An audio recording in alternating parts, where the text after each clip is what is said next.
আচ্ছা, প্রিয় শিক্ষার্থী, আমি তোমাদের গদ্যের চতুর্থ অধ্যায়ে কাজ ক্ষমতা শক্তি এই অধ্যায় থেকে শক্তির কয়েকটা রূপের কথা বলছিলাম। তার ভিতরে ছিল যান্ত্রিক শক্তি, ছিল চৌম্বক শক্তি, শব্দ শক্তি, আলোক শক্তি, পারমাণবিক শক্তি ইত্যাদি। সেখানে আরো বলছিলাম যান্ত্রিক শক্তিকে আমরা দুই ভাগে ভাগ করতে পারি, অর্থাৎ যান্ত্রিক শক্তি দুই রকমের। এক ধরনের যান্ত্রিক শক্তির নাম বিভব শক্তি, আর এক ধরনের যান্ত্রিক শক্তির নাম গতি শক্তি। যদি আমি একটু লিখি, যান্ত্রিক শক্তি দুই প্রকার। এক ধরনের যান্ত্রিক শক্তির নাম বিভব শক্তি, আর এক ধরনের যান্ত্রিক শক্তির নাম গতি শক্তি।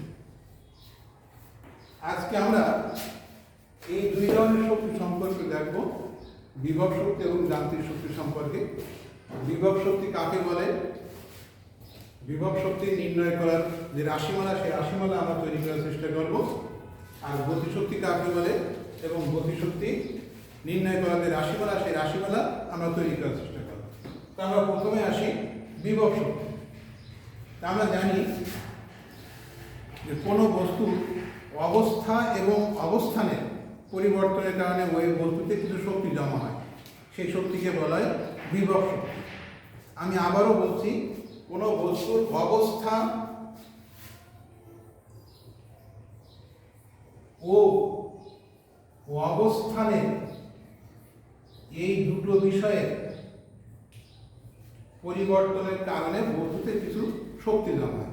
যেমন যদি আমি উদাহরণ দিই, অবস্থা পরিবর্তনে বস্তুর ভিতরে কি করে বিভব শক্তি জমা হয় সেটা যদি একটা উদাহরণ দিই, তাহলে আমরা বলতে পারি, আমরা সবাই নিশ্চয়ই তীর ধনুক দেখেছি। ধনুক জাস্ট এরকম একটা লোহার পাত থাকে, সেই লোহার পাতটাকে যদি আমরা একটু বাঁকায় ফেলি, বাঁকায় ফেলে যদি আমরা এখান থেকে একটা রশি নিয়ে দিই, দিলে এটা হয়ে গেল ধনুক। এবং তখন এই ধনুকটায় কিন্তু এক ধরনের শক্তি জমা হবে, যে শক্তির কারণে এইখানে যখন আমরা তীর দেব তখন সেই তীরটা কিন্তু ছুটে চলে যাবে। আগে ছিল শুধুমাত্র একটা পাত, সে পাতে কিন্তু এরকম একটা ঘটনা ঘটতো না, কিন্তু এখন পাতটাকে একটু বাঁকায় দেওয়ার কারণে ওর ভিতরে এক ধরনের শক্তি জমাইছে, যে শক্তিটা তৈরি হচ্ছে অবস্থার পরিবর্তনের কারণে। সেই শক্তিকে আমরা বলতে পারি বিভব শক্তি। আর একটা কারণ অবস্থানের পরিবর্তনের কারণে, অবস্থানের পরিবর্তনের কারণে বস্তুর ভিতরে শক্তি জমা হয়। উদাহরণ হিসেবে যদি আমরা বলি, একটা ইটকে যদি আমরা মাটিতে রেখে দিই, দিয়ে যদি তার নিচে একটা আমরা হাত ঢুকাই দিই, আমাদের হাতে কিন্তু খুব একটা ব্যথা লাগবে না। কিন্তু যদি ওই ইটটাকে আমরা উপরে উঠাই, একতলা ছাদের উপরে উঠাই যদি ওখান থেকে আমরা ছেড়ে দিই, ছেড়ে দেওয়ার আগে আমরা কী করলাম, ইটটার অবস্থানের পরিবর্তন করলাম। এই অবস্থানের পরিবর্তনের কারণে ওই ইটের ভিতরে এক ধরনের শক্তি জমা হয়। এবার ওখান থেকে ছেড়ে দিলে যখন ইটটা আমার হাতে এসে আবার পড়বে, তখনই কিন্তু আমি এখন ব্যথা অনুভব করবো। তাহলে আগে আমি ব্যথা অনুভব করছিলাম না, কারণ ইট আমার উপরে কোনো বল প্রয়োগ করিনি, কোনো শক্তি প্রয়োগ করিনি। কিন্তু যখন ইটটাকে আমি দোতলার ছাদে করে কি একতলার ছাদে করে উঠাই ওখান থেকে ছেড়ে দিছি, তখন ওর ভিতরে এক ধরনের শক্তি জমা আছে, যে শক্তি দিয়ে ও যখন আমার হাতের উপর পড়েছে তখন আমার এখানে বল প্রয়োগ করেছে, তখন আমি ওটা ব্যথা অনুভব করেছি। এইভাবে আমরা বলতে পারি, কোনো বস্তুর অবস্থা এবং অবস্থানের পরিবর্তনের কারণে ওই বস্তুতে এক ধরনের শক্তি জমায়, এবং সেই শক্তির নাম বিভব শক্তি, যাকে আমরা ইংরেজিতে বলি পটেনশিয়াল এনার্জি, যার প্রতীক আমরা এইভাবে লিখব ই সাফিক্স পি। ইতে এনার্জি, পিতে সাফিক্স, পিতে পটেনশিয়াল এনার্জি। তা আমরা এইভাবে বিভব শক্তির সংজ্ঞাটা দিতে পারি। তাহলে বিভব শক্তির সংজ্ঞা হিসেবে আমি আবারও বলি, কোনো বস্তুর অবস্থা এবং অবস্থানের পরিবর্তনের কারণে ওই বস্তুতে যে শক্তি জমা হয়, সে শক্তিকে বলা হয় বিভব শক্তি, যার প্রতীক ই সাফিক্স পি। এরপরে আমরা আসি গতিশক্তি। গতিশক্তি নামের সাথে তার সংখ্যাটার একটা মিল আছে। কোনো বস্তুর যদি গতি হয় তাহলে ওই বস্তুর ভিতরে এক ধরনের শক্তি জমা, যে শক্তিকে বলা হয় গতিশক্তি। উদাহরণ হিসেবে আমি বলতে পারি, ধরে নাও কোনো বাস স্ট্যান্ডে একটা বাস দাঁড়িয়ে আছে। ওই বাসের গায়ে বা ওই বাসের সামনে যদি কেউ হেলান দিয়ে দাঁড়িয়ে থাকে, তার কিন্তু কোনোই ক্ষতি হবে না। দীর্ঘক্ষণ দাঁড়িয়ে থাকলেও তার কিন্তু কোনো ক্ষতি হবে না। কিন্তু যদি ওই বাসটা এবার গতিশীল হয়, তাহলে ওর সামনে যে লোকটা ছিল নিশ্চয়ই তার কী অবস্থা হবে তোমরা সবাই বুঝতে পারছো। বাসের গতির কারণে সে পড়ে যাবে, কারণ বাস তার উপরে বল প্রয়োগ করতেছে, বল প্রয়োগ করলে সে পড়ে যাচ্ছে। একই বাস আগে ছিল স্থির, সে কিন্তু এরকম বল প্রয়োগ করেনি। যখনই বাসটা গতিশীল হয়েছে তখন ওর ভিতরে কিছু শক্তি জমাইছে, সেই শক্তি দিয়ে ওর লোকটাকে ফেলে দিয়েছে। এইভাবে আমরা বলতে পারি বাসের গতির কারণে ওর ভিতরে এক ধরনের শক্তি জমাইছে, যে শক্তিটাকে বলা হয় গতিশক্তি। এইভাবে যে কোনো বস্তুর গতির কারণে ওই বস্তুতে এক ধরনের শক্তি জমা হয়, সেই শক্তিকে বলা হয় গতিশক্তি। গতিশক্তির প্রতীকটা আমরা দেখব ই সাফিক্স কে। ইতে এনার্জি, কে তে কাইনেটিক। গতিশক্তির ইংরেজি হচ্ছে কাইনেটিক এনার্জি। তাই আমরা ই সাফিক্স কে দিয়ে গতিশক্তিটাকে প্রকাশ করি। এখন আমরা দেখি ই সাফিক্স পি অর্থাৎ গতিশক্তি কি করে আমরা নির্ণয় করতে পারি।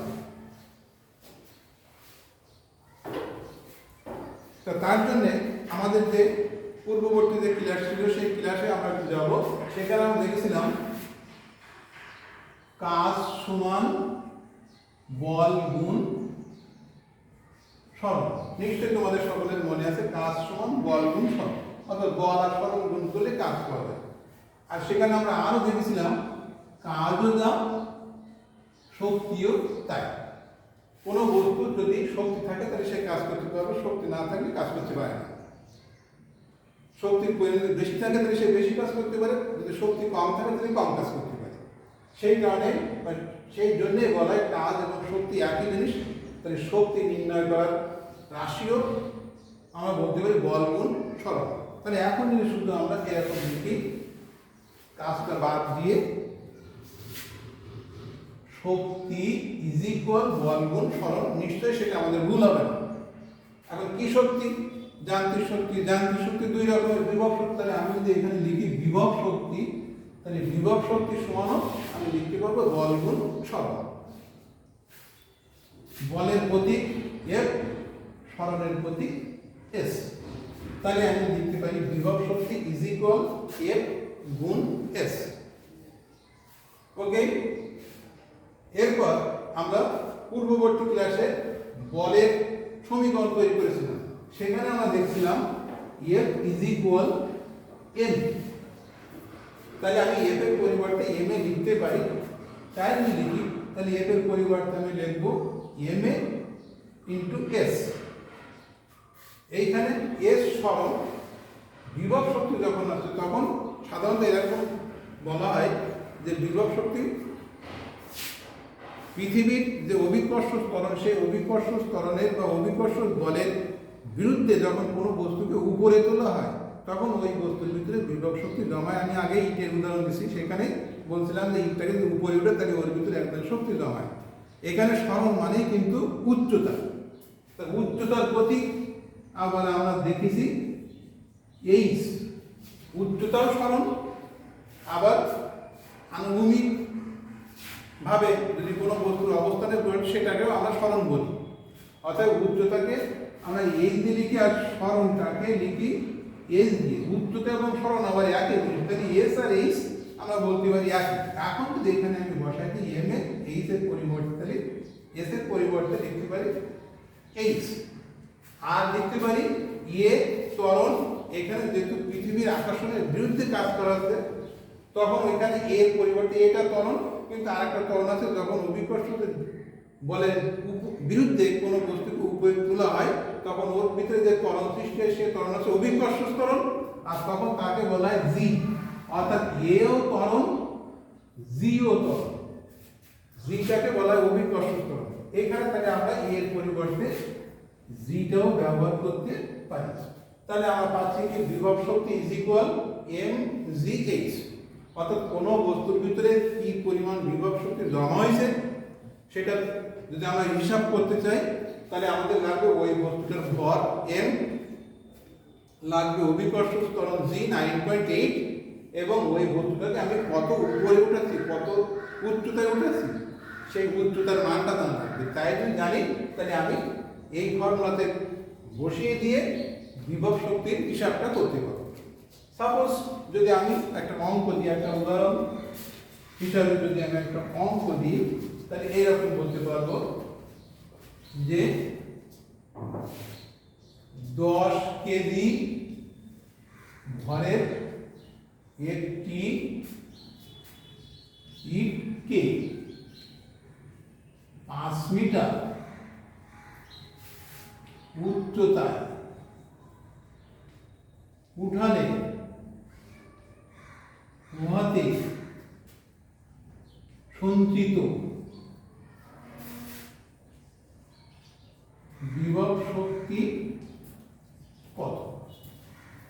এই পরিমাণটা দিয়ে বিভব শক্তি কত এইটুকু যদি আমি বের করতে চাই তাহলে আমি জানি E suffix P is equal mgh, m এর মান, g এর মান এবং h এর মান যদি আমি এই তথ্যটা এই উদ্দীপক থেকে আমি বের করতে পারি তাহলে এখানে বসাই দেবো, দিলে আমি E suffix P অর্থাৎ বিভব শক্তি পেয়ে যাবো। তাই এখানে আমি দেখতে পাচ্ছি m বস্তুর ভর 10 কেজি, তাহলে আমি এখন লিখতেই পারি এইভাবে লিখব, দেওয়া আছে ভর m ইজ ইকুয়াল 10 কেজি। কি করেছিলাম, ইটটাকে 5 মিটার উচ্চতায় উঠাইছিলাম, 5 মিটার উচ্চতা যার প্রতীক h সমান 5 মিটার, আর অভিকর্ষ ত্বরণ জি, এটা একটা কনস্ট্যান্ট, এর মান সবসময় একই থাকে, যার পরিমাণ 9.8 মিটার পার সেকেন্ড। তাহলে আমার যে ফর্মুলা ছিল সেই ফর্মুলাতে যে রাশিগুলো এম, জি এবং এইচ সবগুলো কিন্তু আমি এখান থেকে অথবা আমার জানা জি এর যে মান সেখান থেকে পেয়ে যাচ্ছি। এখন যদি আমরা এখানে লিখি, আমি উদ্দীপকটা মুছে ফেললাম, এবার আমরা এই পাশে লিখবো, আমরা জানি E suffix P is equal mgh, m এর মান 10 কেজি, g এর মান 9.8 ইন্টু h এর মান 5। যেহেতু বিভব শক্তির একক হলো জুল, আমরা সংক্ষেপে বা এরকম লিখি যে কিউ এর জুল, শুধু যে কে লিখতে হবে। এখন যদি আমরা এটা গুণ করি, এটা গুণ করলে আমার হবে 98 গুণ 5, অত জুল, 40 এর 0 তে 4, 45 আর 4 49, অত জুল। অর্থাৎ 10 কেজি ভরের একটা ইটকে যদি আমি 5 মিটার উচ্চতায় তুলি তাহলে ওই ইটের ভিতরে যে পরিমাণ শক্তি জমা হবে সেই শক্তির পরিমাণ 490 জুল। এইভাবে আমরা বিভব শক্তির পরিমাণটা নির্ণয় করতে পারব।